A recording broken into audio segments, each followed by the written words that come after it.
సూర్యాపేట జిల్లా చిలుకూరు మండలం బేతవోలులో కాంగ్రెస్లో రెండు వర్గాల మధ్య చెలరేగిన వివాదం తీవ్ర ఉద్రిక్తతకు దారితీసింది. గ్రామంలోని సీతారామ చంద్రస్వామి ఆలయ పునర్నిర్మాణ శంకుస్థాపన సందర్భంగా కాంగ్రెస్లోని రెండు వర్గాల మధ్య ఘర్షణ తలెత్తింది. రెండు వర్గాల మధ్య మాట పెరగడంతో పరస్పరం దాడులకు పాల్పడ్డారు. ఈ ఘర్షణలో ఒకరికి తీవ్ర గాయాలయ్యాయి. మరికొంతమంది కూడా ఈ ఘర్షణలో గాయపడ్డారు.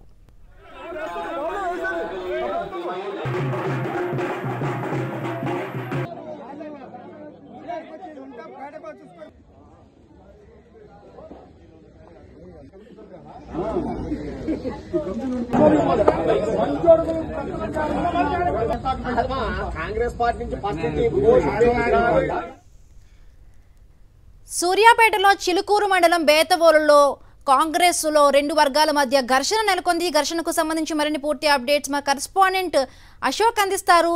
అశోక్, డీటెయిల్స్ ఏంటి? అక్కడ ఎటువంటి సిచ్యువేషన్ ఇప్పుడు నెలకొని ఉంది?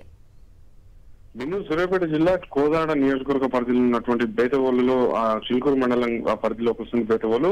తరచుగా చిలుకూరులో కాంగ్రెస్ పార్టీలో ఉన్నటువంటి నాయకుల మధ్యన ఆధిపత్య పోరు కారణంగా తరచుగా గొడవలు జరుగుతున్నటువంటి నేపథ్యం అయితే ఉంటుంది. ఈ నేపథ్యంలోనే బేతవోలులో చారిత్రాత్మకమైనటువంటి సీతారామచంద్రస్వామి దేవాలయ పునర్నిర్మాణం సందర్భంగా మాజీ ఎంపీటీసీ బజ్జూరి వెంకటరెడ్డితో పాటు మాజీ సర్పంచ్ అయినటువంటి నాగయ్య వర్గాల మధ్యన కూడా తొలుత వాగ్వాదం చోటు చేసుకుంది. ఈ నేపథ్యంలోనే అది మాట పెరగడంతో పరస్పరం దాడులు చేసుకున్న వరకు కూడా వెళ్ళినటువంటి పరిస్థితి కనిపిస్తుంది. బజ్జూరి వెంకటరెడ్డి వర్గానికి చెందినటువంటి వ్యక్తులు తొలుత రాళ్లు వేయడంతో నాగయ్య వర్గానికి చెందినటువంటి బైరు వెంకట నరసయ్య అనే వ్యక్తి తలకు తీవ్ర గాయాలయ్యాయి. మరికొంతమంది కార్యకర్తలు కూడా నాగయ్య అనుచరులకు కూడా గాయాలు కావడంతో ప్రస్తుతం అయితే కోదాడ ప్రభుత్వ ఆసుపత్రికి తరలించి చికిత్స అందిస్తున్నటువంటి పరిస్థితి ఉంది. అయితే గత కొంతకాలంగా వెంకటరెడ్డి నాగయ్య మధ్యన పచ్చిగడ్డి వేస్తే బగ్గుమనేలాగా కూడా వర్గపోరు నడుస్తుంది.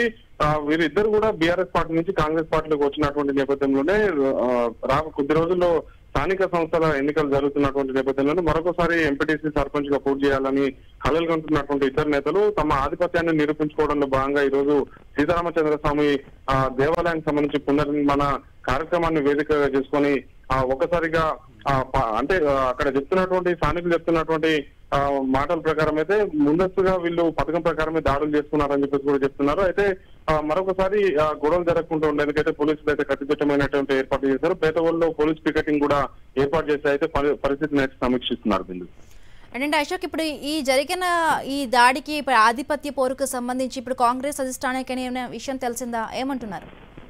ప్రస్తుతం అయితే ఉత్తమ్ పద్మావతి రెడ్డి దగ్గరికి కూడా విషయం వెళ్ళినటువంటి నేపథ్యంలోనే ఇరు వర్గాలకు సంబంధించినటువంటి నాయకులు ఆ గొడవ కారణమైనటువంటి వ్యక్తుల మీద కూడా ఆగ్రహం వ్యక్తం చేసినట్టు తెలుస్తుంది. వారిద్దరిని కూడా కోదాడకు పిలిపించుకొని జరిగినటువంటి ఘటనకు సంబంధించి పూర్తి స్థాయిలో వాళ్ళ నుంచి సమాచారం అయితే తీసుకుంటున్నటువంటి పరిస్థితి. మరొకసారి అంటే గతంలో కూడా బేతవోలుతో పాటు చిలుకూరులో కూడా కాంగ్రెస్ పార్టీలో గొడవలు జరుగుతున్నటువంటి నేపథ్యంలోనే ఉత్తమ్ కుమార్ రెడ్డి కావచ్చు, అటు ఉత్తమ్ పద్మావతి రెడ్డి కూడా స్థానికంగా గొడవల కారణమైనటువంటి వ్యక్తులకి పిలిపించి ఆగ్రహం వ్యక్తం చేసినప్పుడు కూడా ప్రస్తుతం అయితే మరొకసారి గొడవలు జరిగినటువంటి నేపథ్యంలోనే పద్మావతి అయితే ఇద్దరు రైట్. Thank you Ashok.